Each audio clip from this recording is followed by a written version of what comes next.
Hello viewers, I am your host Jawad. जैसे कि हम अंग्रेज़ी सीखते हैं इस चैनल पे जवाद MN 1 2 के ऊपर, और इसी चैनल के ऊपर हमने जो है करंट अफेयर के वीडियोस भी बनाए थे ताकि स्टूडेंट्स के लिए आसानी पैदा हो सके और वो एग्जाम्स को क्वालिफाई कर सकें। आप किसी भी एग्जाम्स की तैयारी कर रहे हैं, अगर आप एक दिन में जो है 30 या 40 मिनट अगर इस वीडियो को कंप्लीट देंगे तो आपको जो लर्निंग जो मिलेगी वो ऑलमोस्ट 7 to 8 आवर्स की मिलेगी। इसमें बेस्ट ग्रामर के कंसेप्ट्स, स्ट्रक्चर्स और एडवांस वोकेबुलरी जो एग्जाम्स पॉइंट ऑफ व्यू से काफ़ी अहम है वो हम सीखते हैं। तो बिना देर करके हम चलते हैं आज के एडिटोरियल के ऊपर। और उससे पहले जो नए सब्सक्राइबर चैनल पे आए हैं वो इस चैनल को ज़रूर सब्सक्राइब करें ताकि जो मैं और वीडियो बनाऊं तो उसका नोटिफिकेशन आपको मिल जाए, और चैनल को लाइक करें और शेयर करें ताकि दूसरे दोस्तों तक भी ये पहुँच जाए।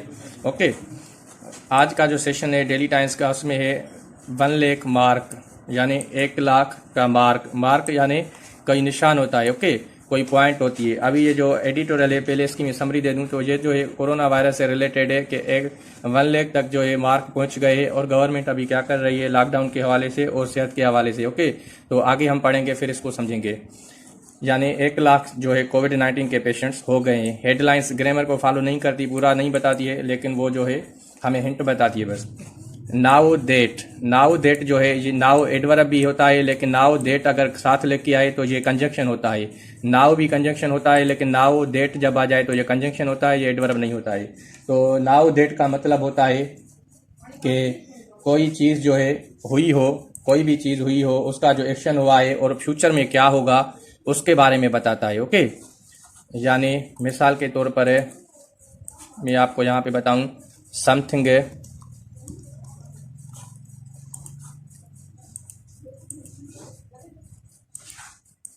एक मिनट,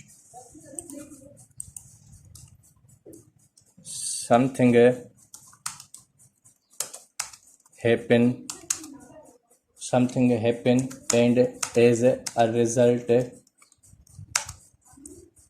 समथिंग एल्स में आर विल हैपन। ओके, यानी मिसाल के तौर पर अगर हम यानी कोई भी चीज़ हुई हो तो उसके नतीजे में कुछ और जब हो जाए, कोई और रिजल्ट आ जाए, उसको कहते हैं नाउ देट। ओके, तो ये वर्ड आप समझ ली गए होंगे। अभी कंजंक्शन का रोल प्ले कर रहा है, यानी कोई भी चीज़ हुई हो उसके बाद में जो नतीजा हमें मिले, हम उस चीज़ को रिप्रेजेंट करने के लिए, बताने के लिए क्या यूज़ करते हैं, नाउ डेट का इस्तेमाल करते हैं। ओके, तो चलते हैं अब अगले जगह सेशन पे। नाउ डेट जैसे कि numbers of both new corona virus infection से as well as deaths have been on mark. जैसे कि कोरोना वायरस के जो न्यू इन्फेक्शंस केसेस हैं जो बढ़े हैं, और जो डेट्स हुई है losses of life have been on mark, वो जो है मार्क पे है, यानी मार्क पे यानी निशाने पे है। ओके, निशाना जो है इसने बताया था 1 लाख मार्क जो हुई है। आगे चलते हैं। It seems an urgent rethink, ये ऐसे दिख रहा है कि जल्दी इसके बारे में सोचना चाहिए। अर्जेंट जो है इसका जो सिनोनिम है वो जो है क्विक है, प्रॉम्प्ट है, रैपिड है। तो ये अच्छे सिनोनिम से ये आप नोट कर लीजिएगा। अर्जेंट के जो सिनोनिम से एक तो होता है अर्जेंट यानी क्विक, प्रॉम्प्ट, रैपिड, इन हरी, जिफी, ये अर्जेंट के सिनोनिम से काफ़ी अच्छे सिनोनिम से, एग्जाम्स पॉइंट ऑफ व्यू से काफ़ी अहम है, आप इनको नोट कर लीजिएगा। ओके, एज वेल एज जो स्ट्रक्चर है मैंने पिछले वीडियो में बताया था, लेकिन आज इसमें ग्रामर का रिच कॉन्सेप्ट है जो है वो हम सीखेंगे। तो एज वेल एज जिसने नहीं देखा है मेरे पिछले एडिटोरियल आप देखेंगे तो पता चल जाएगा। Okay, deaths have been on steep rise for while crossing 1 lakh mark, यानी जो लॉसेज ऑफ लाइफ है वो स्टीप राइज है। स्टीप राइज यानी किसी चीज़ पे ऊपर चढ़ना। ओके, उसको कहते हैं स्टीप राइज, जैसे कि इस पिक्चर में दिखाया गया है। अभी ये क्या है, ये स्टीप राइज है, यानी ये जो है ऊपर जा रही है।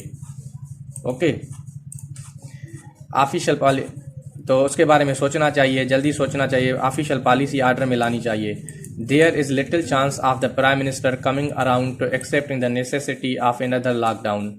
ओके, कमिंग अराउंड ये एक जो है फ्रेजिकल वर्ब भी है और ये ईडियम भी है। ओके, पहले हम इसकी मतलब को समझते हैं, उसके बाद जो है इसकी जो है ग्रामर की पॉइंट को डिस्कस करेंगे। There is little chance of prime minister coming round, यानी बहुत ही कम जो है दिख रहा है ऐसा कि प्राइम मिनिस्टर आएगा इस सिचुएशन पे। कमिंग राउंड टू जो है ये जो है वर्ब है, इसका मतलब होता है किसी चीज़ पे आना। ओके, टू समथिंग, कौन सी चीज़ है? To accepting the necessity of an other lockdown, ताकि वो मूड बना ले। कमिंग राउंड का मतलब कोई मूड बना ले, ओके। फार्म एन ओपिनियन, उसको कहते हैं कमिंग राउंड को, यानी वो मूड बनाएगा। Accepting the necessity of an other lockdown, और वो एक्सेप्ट करेगा जो एक दूसरे लॉकडाउन को, यानी ज़रूरत पड़ सकती है दूसरे लॉकडाउन की, उसकी जो है लिटिल चांस है।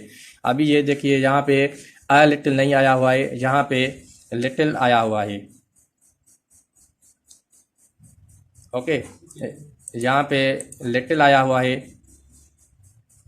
यहाँ पे लिटिल आया हुआ है, तो इसका ये मतलब होता है, एक होता है लिटिल, दूसरा होता है अ लिटिल, और तीसरा होता है the little, okay. A little का मतलब होता है यानी ऑलमोस्ट ना के बराबर, यानी ना के बराबर, ना के बराबर, यानी ना के बराबर। और अ लिटिल अगर आ जाए यानी थोड़ा कुछ, ओके, थोड़ा कुछ। और द लिटिल आ जाए तो पूरे का पूरा, जितना भी होगा वही उतना ही, पूरे का पूरा, ओके। अब यहाँ पे देखिए ये है, यानी अगर लिटिल आ जाए यानी ऑलमोस्ट नॉट, ना के बराबर। अ लिटिल आ जाए यानी ये पहला जो है नेगेटिव मीनिंग पोर्ट्रे करता है, बताता है, और दूसरा जो है अ लिटिल, इसका मतलब थोड़ा कुछ, यानी थोड़ा कुछ पॉजिटिव। और द लिटिल जब आ जाए यानी पूरे का पूरा। तो यहाँ पे आप समझ गए होंगे कि भाई यहाँ पे लिखा है देयर इज लिटिल चांस, यानी ऑलमोस्ट मौका ही नहीं है कि प्राइम मिनिस्टर है मूड बनाएगा और एक्सेप्ट करेगा किसी दूसरे लॉकडाउन को, दिख ही नहीं रहा है। इसके कहने का मतलब ये है। तो इसको इस तरह से एक्सप्रेस किया जाता है। बोलने में तो बोल देते हैं, लेकिन लिखने में हमें ग्रामर के पॉइंट्स को समझना बहुत ज़रूरी है। एग्जाम्स पॉइंट ऑफ व्यू के लिए, ऐसे के लिए भी ये काफ़ी अहम होती है पॉइंट, ओके। तो आगे चलते हैं। ये आप नोट कर लीजिएगा, आप ये नोट्स बना लें। अगर नोट्स बनाएंगे तो आप जो है नहीं भूलेंगे, वरना आप भूल जाएंगे, ओके। और दूसरा यहाँ पे लिखा हुआ है द प्राइम मिनिस्टर और द, मिसाल के तौर पर ये जो द है अगर यहाँ से हटाई जाए तो सेंटेंस जो है वो रॉन्ग हो जाएगा। और किसी भी डेजिग्नेशन से पहले हम द लिखते हैं। इस तरह से अगर इस तरह से लिखा होता the prime minister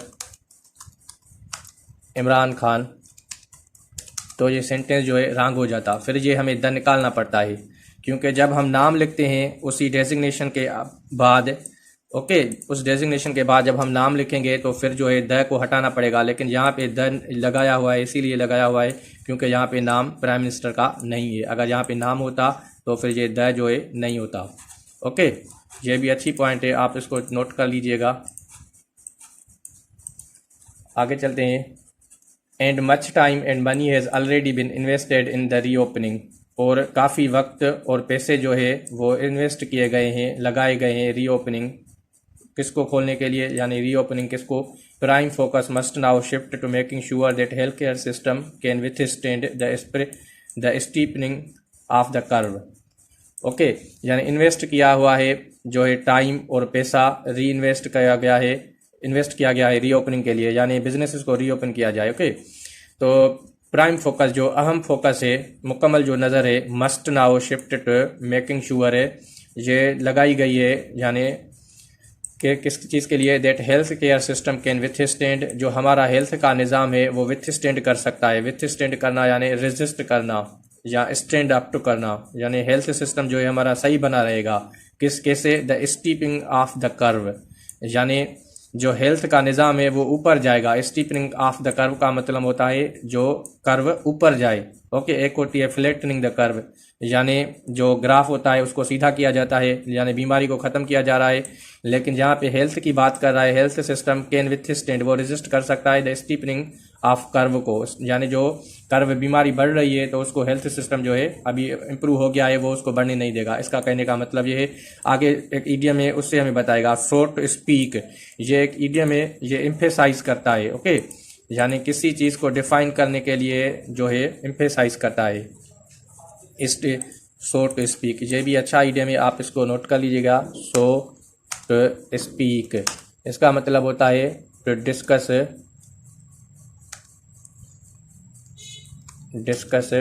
issue, discuss issue by emphasizing something unusual, okay। यानी किसी चीज़ के बारे में आप डिस्कस करो जो गैर मामूली हो, यानी इम्पॉर्टेंट हो, गैर मामूली यानी अहम हो, इम्पॉर्टेंट हो। ओके, सो टू स्पीक, ये सो टू स्पीक लगा के बता रहा है, यानी हेल्थ निज़ाम अब रेजिस्ट कर सकता है स्टीपनिंग ऑफ कर्व को, यानी बीमारी ऊपर नहीं जा सकती अगर बात की जाए। ओके, एम्फेसाइज करके ये बता रहा है। so far अभी तक till now the government has been pretty confident, government has been very confident. अगर यहाँ pretty की जगह पे अब वेरी वर्ड लिखा हुआ होता तो ये भी सही था। ओके, ये भी आप लिख सकते हैं, pretty भी लिख सकते हैं, वेरी भी लिख सकते हैं। ओके, अगर वेरी प्रेटी की जगह आप वेरी लिखते तो वो भी सही था, लेकिन यहाँ पे प्रेटी लिखा हुआ है तो ये भी सही है। ये एडवर्ब है, इसका सिनोनिम है। ओके, प्रेटी कॉन्फिडेंट यानी गवर्नमेंट वेरी कॉन्फिडेंट है, बिल्कुल उसको यकीन है। कॉन्फिडेंट यानी श्योर, कॉन्फिडेंट एडजेक्टिव है, प्रेटी जो है एडवर्ब है, एडवर्ब मॉडिफाई कर रहा है कॉन्फिडेंट एडजेक्टिव को। मॉडिफाई करना यानी जोर देकर बताना उसकी हालत को। और एक दूसरे यहाँ पे कॉन्फिडेंट से मुझे वर्ड याद आ गया, एक होता है ये कॉन्फिडेंट जो आप लिख रहे हैं, और दूसरा होता है ये, एक तो होता है ये कॉन्फिडेंट, दूसरा होता है कॉन्फिडेंट, दो होते हैं। ओके, एक होता है ए से, दूसरा होता है ई से। जो ई वाला होता है ये एडजेक्टिव होता है। ओके, इसका मतलब होता है श्योर। और जो ये कॉन्फिडेंट है ये नाउन है, इसका मतलब होता है पर्सन हु यू ट्रस्ट, जिसको आप भरोसा करते हैं। ओके, जिस पर्सन को आप भरोसा करते हैं, जिसको आप अपनी राज बता सकें, उसको जो है कहते हैं ये कॉन्फिडेंट। ये नाउन है, ये नाउन है, और ये जो है एडजेक्टिव है, इसका मतलब है श्योर। ओके, ये अच्छे वर्ड्स है, आप इनको याद कर लीजिएगा, और काफ़ी बेहतरीन वर्ड हैं, काफ़ी ग्रामर है आज, और वोकेबुलरी भी है, तो इन चीज़ों को आप नोट करें। यानी गवर्नमेंट को श्योर है, कॉन्फिडेंट है that situation will not spiral out, situation जो है स्पायरल आउट नहीं करेगी of control, spiral out of control, यानी सिचुएशन है will not increase out of control, situation बढ़ेगी नहीं और कंट्रोल से बाहर नहीं जाएगी। ओके, अब स्पायरल जो वर्ड होता है ये जो है इस चीज़ से निकला है। देखिए ये चीज़ बढ़ रही है, इंक्रीज हो रही है, इंक्रीज हो रही है, ऊपर से जैसे जैसे ये जाती रहेगी इंक्रीज होती जाती रहेगी। तो ये स्पायरल यहाँ से निकला है, यानी बढ़ेगी नहीं सिचुएशन, हालत जो है वो बढ़ेगी नहीं। ओके, गवर्नमेंट को यानी यकीन है कि भाई सेहत बेहतर हो गई है, अब ये जो मसले हैं वो कम ही हो जाएंगे। But since the virus is clearly spreading very fast, लेकिन जब से वायरस जो है बढ़ ही रहा है तब बहुत तेज़, and our health care facilities were very limited to begin with, और हमारी हेल्थ फैसिलिटीज़ बहुत ही लिमिटेड है यानी बहुत कम है, बिगिन विथ शुरुआत से ही। Okay, it can't be too long before hospital become overwhelmed, ये नहीं हो सकता ज़्यादा कि हॉस्पिटल जो है वो जो है उनमें जगह ही ना रहे। ओवरवेल्म्ड हो जाना यानी भर जाना किसी चीज़ से। ओके, ओवरवेल्म्ड हो जाना यानी किसी चीज़ से भर जाना और फिर जगह ही ना रहना। आगे बताएगा and run out of space, और स्पेस तो आपको पता है कोई जगह होती है उसको कहते हैं स्पेस, तो run out of space, run out जिसके साथ भी लगा है यानी वो चीज़ का ख़त्म हो जाना। मिसाल के तौर पर मैं कहूँ I am running out of money, यानी मेरे पास पैसे ख़त्म हो गए हैं। Okay, I am running out of work, यानी मेरे पास काम खत्म हो गया है। I am running out of space, यानी मेरे पास स्पेस अभी नहीं बचा है। तो रन आउट का मतलब ये होता है यानी लिमिटेड फैसिलिटीज़ है, ये ना हो कि बहुत देर हो जाए और हॉस्पिटल्स जो है वो भर जाए और स्पेस भी ना बचे, as well as necessary equipments. Okay, necessary equipments यानी नेसेसरी इक्विपमेंट से हॉस्पिटल जो है भर जाए और जगह भी ना बचे। नेसेसरी इक्विपमेंट्स क्या होती है? इक्विपमेंट्स तो वो होती है जो मेडिकल फैसिलिटीज़ होती है, जिस तरह से वेंटिलेटर्स होते हैं और भी मेडिकल फील्ड से रिलेटेड इंस्ट्रूमेंट्स होते हैं, जो वो इक्विपमेंट्स होते हैं। यानी इसके कहने का मतलब है वो भी ना ख़त्म हो जाए, बस पेशेंट्स इतने ज़्यादा हो जाए। Already the new patients are being advised, जैसे कि पहले ही न्यू पेशेंट्स है उनको सलाह दी जा रही है। अब ये जो है पैसिवाइज है, एक्टिवाइज कैसे करेंगे आप? इसका एक्टिवाइज मुझे कमेंट बॉक्स में करके दें, फिर मैं चेक करूँगा इसको। ओके, पहले ही उनको सलाह दी जा रही है टू आइसोलेट देमसेल्व्स, अपने आप को आइसोलेट करो यानी दूसरों से अलग रखो। इन दियर होम्स, कहाँ पे? अपने घरों में। As opposed shifting them to quarantine centres, या फिर उनको शिफ्ट करो क्वारंटाइन सेंटर्स पे। क्वारंटाइन सेंटर्स वो सेंटर्स होती है जहाँ पे लोग अपने आप को दूसरों से दूर करके रखते हैं। ओके, अब ये सेंटर्स की स्पेल में जो है ब्रिटिश में इस तरह से लिखते हैं, अगर यहाँ पे ई आ जाए फिर अमेरिकन भी होती है। ओके, प्रिसाइजली, ये एडवर्ब है, प्रिसाइजली यानी exactly. Okay, exactly because there is no more space, यानी क्लियरली यहाँ पे कोई जगह नहीं है for the government to appear in control in understandable, government के लिए कि वो कंट्रोल में आए और वो समझ में आए। Because last thing any body needs at this moment is panic spreading, जो आखिरी चीज़ है किसी लोगों को ज़रूरत है, नीड्स है, ज़रूरत है एट दिस मोमेंट, इस लम्हे में, इस पैनिक स्प्रेडिंग, यानी जो परेशानी है, गंभीरता है, वो स्प्रेड हो रही है, वो बढ़ रही है। एक होता है पैनिक बाइंग, दूसरा होता है panic spreading. Panic adjective spreading जो है जीरंड है, लेकिन ये नाउन का किरदार अदा करेगा, क्योंकि जीरंड हम नाउन बना के कहते हैं, क्योंकि स्प्रेड वर्ब है तो इसको हम नाउन बनाएंगे तो फिर आईएनजी फॉर्म देंगे तो फिर ये नाउन हो जाएगा। ओके, और पैनिक जो है ये एडजेक्टिव है। पैनिक बाइंग यानी खरीद लेना, ऐसे खरीद लेना कि जैसे जो है आगे कुछ ना मिलेगा, इस तरह से खरीद लेना किसी चीज़ को। जिस तरह से कोविड-19 में पहले मार्केट्स में मुख्तलिफ ममालिक में पैनिक बाइंग हो गई थी, यानी वो खरीदते जा रहे थे सामान, घरों को स्टोर करते जा रहे थे और मार्केट्स में सामान जो है वो डर्थ हो रहा था, उसकी शार्टेज हो रही थी, कमी हो रही थी। तो पैनिक स्प्रेडिंग की मूवमेंट है, यानी पैनिक यानी परेशानी बढ़ रही है अमंग द पीपल, लोगों में। बट अब यहाँ पे एक वर्ड है नीड्स, ओके, इसको मैंने हाईलाइट किया था। नीड ये मोडाल है, ये यहाँ पे ये वर्ब है, ये मोडाल भी होता है और ये जो है इनका इस्तेमाल होता है, मैं आपको बताऊं। एक होता है डेयर, दूसरा होता है नीड। ये जो है दोनों क्या है, सेमी मोडाल है, सोमी मोडाल है। सेमी मोडाल क्यों है? क्योंकि ये एक तो मेन वर्ब हो,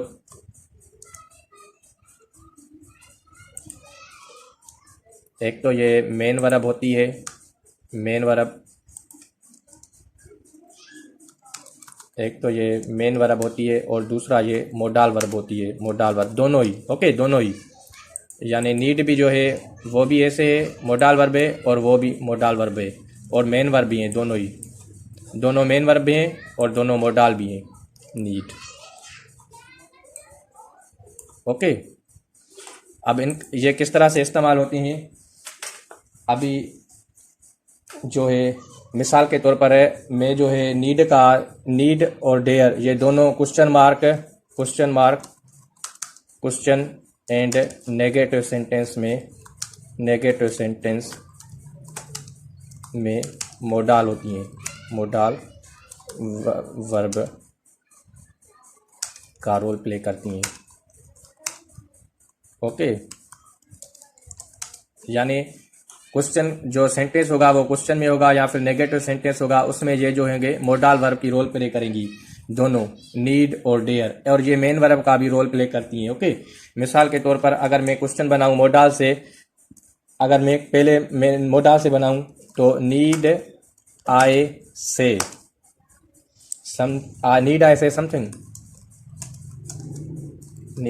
something about him, question mark आ जाएगी। ओके, यानी क्या ज़रूरत है मुझे इसको कुछ कहने की, यहाँ पे जो नीड है ये मोडाल है। अगर मैं इसको मिसाल के तौर पर इसको भाई हम ऐसे करें,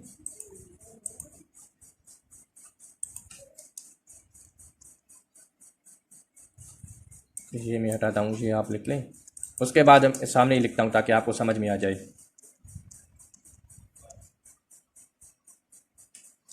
और इसको मैं वर्ब में यूज़ करूँ तो फिर इस तरह से यूज़ करूँगा, do I need to say something about him, क्या इसके बारे में मैं कुछ कह सकता हूँ? देखिए यहाँ पे मैंने डू लगाया, उसके बाद जो नीड है फिर इसको मैंने वर्ब कर दिया। ओके, और नीड के बाद टू का आना लाजमी है। यहाँ पे अगर टू नहीं आएगा तो फिर डू आई नीड से समथिंग, ये सेंटेंस गलत हो जाएगा। ओके, तो यहाँ पे टू का आना लाजमी है।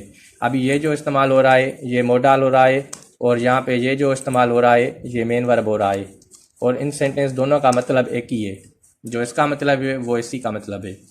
ओके, इसी तरह से अगर मैं कहूँ, आप इनको नोट कर ले, उसी तरह से मैं कहूँ मिसाल के तौर पर, there I ask how the projects going. Okay, इसी को जो है मैं वर्ब में यूज़ करूँ, मेन वर्ब में, do I dare to ask how the projects going. अब दोनों क्वेश्चन मार्क के, ये क्या है, ये मोडाल में यूज़ हो रहा है, और ये किस तरह से यूज़ हो रहा है, ये और यूज़ हो रहा है मेन वर्ब में। ओके, तो इनका ये डिफरेंस है। जब मोडाल में हम यूज़ करेंगे तो डेयर के बाद टू नहीं लगाएंगे, और जब हम इसको क्वेश्चन मार्क में यूज़ करेंगे और मेन वर्ब यूज़ करेंगे तो हमें क्वेश्चन मार्क डू से बनाते हैं, तो इसको जो है डेयर टू लिखना पड़ेगा हमें। ओके, डेयर टू लिखना पड़ेगा, और यहाँ पे हमें नीड टू लिखना पड़ेगा। ओके, इतना समझ में आ गया। आगे चलते हैं। अगर इन दोनों को फिर मिसाल के तौर पर इस तरह से हम इस्तेमाल करें, इस तरह से भी सेंटेंस बन जाते हैं। ये आप नोट कर लीजिएगा, ये काफ़ी अच्छे स्ट्रक्चर इसके एग्जाम में आते हैं। तो मिसाल के तौर पर अगर भाई ये ऐसा कहें, he need not come if he is busy. Okay, फिर मैं लिखूँ he doesn't need to come if he is busy. Okay, तो देखिए यहाँ पे नीड के बाद मैंने एस नहीं लगाई है। ओके, यहाँ पे नहीं लगाई है, तो इसका मतलब ये हो गया, ये जो है मोडाल में इस्तेमाल हुआ।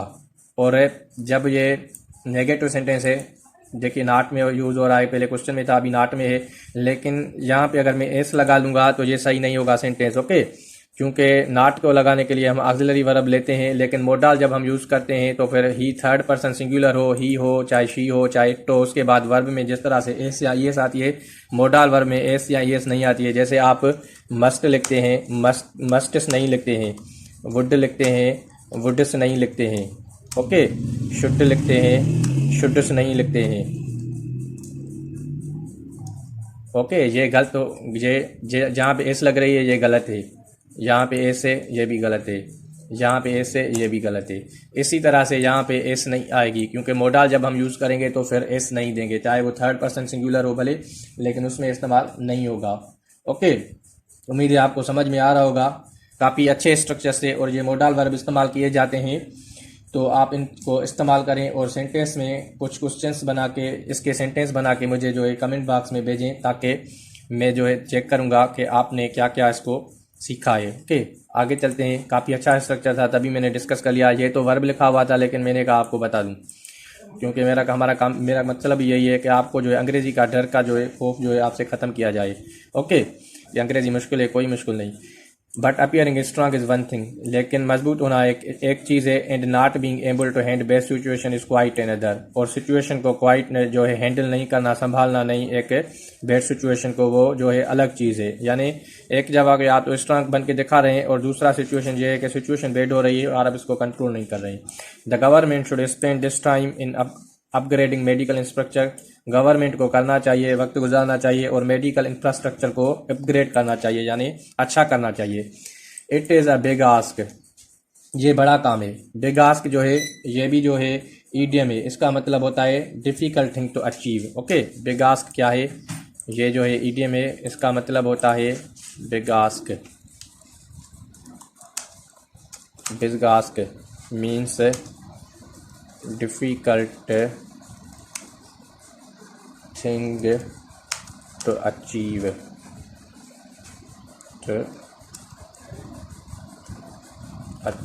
यानी कोई मुश्किल सी चीज़ को जो है हासिल करना, उसको कहते हैं बिग आस्क। ये एक ईडियम है। ओके, बिग आस्क एक ईडियम है, यानी कोई मुश्किल चीज़ जो है हासिल करना, यानी okay, it is a big ask. ये जो है इससे जैसे मुश्किल चीज़ को हासिल करना है, नो डाउट, इसमें कोई शक नहीं, बट इट इज़ नॉट, ये ऐसा नहीं है। It is not, it is इस तरह से लिखा जाए तो इसका मतलब होता है इट इज़। अगर एपॉस्ट्रोफी ना आए तो इट्स। ओके, वो ऑब्जेक्टिव होता है सब्जेक्टिव का। नॉट, एज इफ़ जो है कंपेरिजन करता है, ठीक है, कंपेयर करता है एक स्टेटमेंट को दूसरी स्टेटमेंट से। As if other countries have not done it, जैसे कि और मुल्कों ने ऐसा नहीं किया है, यानी भाई और मुल्कों ने भी ऐसा किया है। ओके, द बेस्ट एग्जाम्पल अभी बताएगा। Best example comes from our neighbour China, अच्छा मिसाल हमें मिल रहा है अपने पड़ोसी चाइना से। बीजिंग, अभी कैपिटल का नाम यूज करते हैं यानी कि country. Beijing could have also buried its head in the sand, Beijing जो है इसका जो है सर जो है उसको दफना सकता था रेती में, बरीड सेंड यानी मसले को दफना देना। ओके, किसी चीज़ को जब आप सेंड में बरी करेंगे तो क्या होगा, यानी मसले को ख़त्म करना। और कुड हैव लिख के आ जाए, लेकिन यानी कर सकता था, उसने नहीं किया। ओके, अब क्या नहीं किया, कुड हैव का ये मतलब होता है ये कर सकता था लेकिन नहीं किया। क्या नहीं किया, and decided to go about businesses as usual, यानी वो इस मसले को दफन करके बिजनेसेस को यूजुअल खोल सकता था। बिजनेसेस यानी कारोबार। ओके, बीजिंग ऐसा कर सकता था यानी चाइना ऐसा कर सकता था। बट इट रियलाइज, लेकिन उसने महसूस किया, the importance of not just strict lockdown है, कि सिर्फ इम्पॉर्टेंस जो है लॉकडाउन स्ट्रिक्ट सख्त। ओके, डिस्ट्रिक्ट स्ट्रिक्ट यानी सख्त, हार्ड, डिस्ट्रिक्ट यानी सख्त लॉकडाउन है, सिर्फ महसूस नहीं किया। But also, okay, not just की जगह पर अगर नॉट ओनली आता तभी ये जो है इस तरह से ओनली आ जाता तभी सही था। नॉट जस्ट आ जाए वो भी सही होता है, कभी इस तरह भी लिखते हैं फिर जस्ट जो है नहीं लिखा आएगा। नॉट ओनली आएगा तो जस्ट नहीं आएगा, नॉट जस्ट आएगा तो ओनली नहीं आएगा, जैसे यहाँ पे ओनली नहीं आया है। Okay, not just strict lockdown but also आप प्रोवाइडिंग टाइमली मेडिकल केयर, सिर्फ उन्होंने लॉकडाउन नहीं किया लेकिन वक्ती जो है उनको मेडिकल भी प्रोवाइड की तो ऑल पेशेंट्स, सब जो है पेशेंट्स को, to keep the disease from spreading, ताकि लोगों को बचा सके, प्रोटेक्ट कर सके बीमारी के फैलने से। कीप करना यानी प्रोटेक्ट करना, लोगों को प्रोटेक्ट किया जाएगा। ओके, कीप का एक मतलब रखना भी होता है लेकिन यहाँ कीप का मतलब प्रोटेक्ट करना भी होता है, हिफाजत करना लोगों की। The government needs to realise, देखिए यहाँ पे फिर नीड्स आ गया है तो आया है, यानी ये मोडाल वर्ब इस्तेमाल नहीं हुआ है, ये वर्ब इस्तेमाल हुआ है, इस चीज़ को आप नोट कर लीजिएगा। ओके, अगर मोडाल इस्तेमाल होता तो फिर ये नीड होता, और पॉजिटिव में जब ये यूज़ होता है तो उसको जो है उसमें जो है एक वर्ड ऐसा होता है वो नेगेटिव मीनिंग कन्वे करे, जैसे मिसाल के तौर पर ओनली, नेवर, हार्डली, इस तरह से सेंटेंस आ जाए। ओके, इस तरह से फिर यूज़ करते हैं। Government needs to realise, government को महसूस करना चाहिए, that it can't have the cake and eat it too, कि ये कोई एक केक नहीं है, आसान चीज़ नहीं है और इसको खाया नहीं जा सकता। Okay, if it is going to gamble on opening up and keeping things in check, अगर ये देखा जा रहा है सिर्फ कि चीज़ों को खोलें और चेक करें, देन इट मस्ट है सूटेबल कंटेंजेंसी प्लान, तो इसके लिए बहुत इमरजेंसी वाला मनसूबाबंदी होना चाहिए जो मुनासिब हो। कंटीजेंसी यानी इमरजेंसी वाला, प्लान्स यानी मनसूबा, सूटेबल यानी मुनासिब, एप्रोप्रिएट, ओके, होना चाहिए। इन प्लेस, उस जगह में। इट इज़, ये है, after all the government responsibility, यानी ये गवर्नमेंट की रिस्पॉन्सिबिलिटी, जिम्मेदारी है। रिस्पॉन्सिबिलिटी का सिनोनिम एक अच्छा और भी होता है जो है वो होता है ओनस, ओनस, ओनस यानी रिस्पॉन्सिबिलिटी, आप ये भी इस्तेमाल कर सकते हैं ओनस। और ओनस जो आता है वो फिर इस तरह से भी आता है, द ओनस, रिस्पॉन्सिबिलिटी। ये काफ़ी अच्छे वर्ड्स हैं जो मैं आपके साथ डिस्कस कर रहा हूँ। यानी उसकी जिम्मेदारी है to prepare for the worst case scenario, worst case scenario के लिए तैयार रहे। वर्स्ट केस सिनारियो यानी something bad is going to happen, कुछ बुरा होने जा रहा है या कुछ डिफ़िकल्ट होने जा रहा है, उसके लिए वर्स्ट केस सिनारियो। अगर अच्छा होने जा रहा हो तो फिर उसके लिए बेस्ट केस सिनारियो होता है। ओके, इसका जो है एंटोनम होता है। वर्स्ट केस नहीं आएगा, बेस्ट केस सिनारियो यानी अच्छा, वर्स्ट केस सिनारियो यानी बुरा। ओके, तो ये भी आप नोट कर लीजिएगा दोनों words. Before embarking upon any plan, यानी किसी प्लान के ऊपर एम्बार्क करना, to start something new difficult, embark करना यानी स्टार्ट समथिंग न्यू डिफ़िकल्ट। और एम्बार्क के साथ कभी कभी आन भी आता है, ये भी आता है प्रेपोजिशन, ये प्रेपोजिशन दोनों आती है। या ये आएगी तो अपान नहीं आएगा, अपान आन आएगा तो अपान नहीं आएगा, अपान आएगा तो आन नहीं आएगा, जैसे नहीं आया है। यानी तैयार रहना चाहिए समथिंग न्यू डिफ़िकल्ट थिंग्स के लिए, एनी प्लान, कोई मंसूबा जो आपके जहन में है।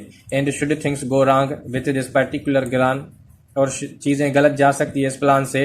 Of opening up the country, मुल्क को खोलने के, जब मुल्क को खोला जाए, जिस तरह से लॉकडाउन को हटाया जाएगा, द कंट्री, मुल्क से, despite the sharply rising number of cases है, बावजूद के न केसेस जो है वो बढ़ ही रहे हैं। डिस्पाइट आएगा तो ऑफ नहीं आएगा, और अगर इंस्पाइट आएगा तो फिर ऑफ आएगा, इंस्पाइट।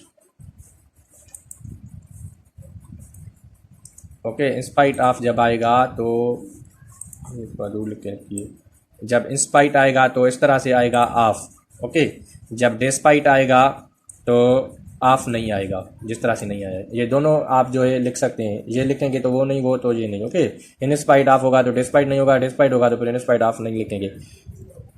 एक दूसरे को रिप्लेस कर सकते हैं। The sharply rising number of cases, जिस तरह से केसेज उसके बावजूद भी केसेज बढ़ रहे हैं। देन फिर there will be a lot of new patients to deal with, वहाँ पे बहुत ज़्यादा पेशेंट्स हो गए जिनको डील किया जाएगा, जिनसे निपटा जाएगा। डील विथ यानी डिफ़िकल्ट सिचुएशन को फेस करना। Okay, to deal with something new and difficult, उसको कहते हैं deal with. A lot of जब आए तो उसके बाद जो है वर्ब जो नाउन आएगी वो प्लूरल आएगी, जिस तरह से पेशेंट्स आया है। देयरफॉर तो it is necessary to divert necessary funds towards the medical sector, ये ज़रूरी है कि जो फंड्स ज़रूरी हैं वो मेडिकल सेक्टर को दिए जाएं, यानी पैसे दिए जाएं। इन द अपकमिंग बजट, आने वाली बजट में। This problem is clearly not going to go away, ये मसला आसानी से नहीं जा रहा है। Any time soon and countries all over the world are making such arrangements, किसी भी वक्त ये मसला फिर से आ सकता है और जो ओवरऑल द वर्ल्ड के मुल्क हैं वो अरेंजमेंट कर रहे हैं, यानी मनसूबाबंदी कर रहे हैं कि किस चीज़ के लिए। We must also act now, हमें भी ज़रूर काम करना चाहिए before it is too late, अगर के देर ना हो जाए। तो आज का एडिटोरियल काफ़ी अच्छा था, इसमें काफ़ी ग्रामर थी, वोकेबलरी थी। और आप जो है इस जो चैनल पे नए आए, चैनल को सब्सक्राइब करें, शेयर करें और ज़्यादा से ज़्यादा शेयर करें ताकि लोगों तक पहुँच जाए और जिसको इसकी बिल्कुल ज़रूरत है। और आप वीडियो को कंप्लीट देखेंगे तो आपको जो है काफ़ी जो है बेहतर ग्रामर के फाइनल तक स्ट्रक्चर समझ पाएंगे। उम्मीद है वीडियो अच्छा लगा है। कल तक के लिए signing out. Thank you very much. अल्लाह हाफिज़।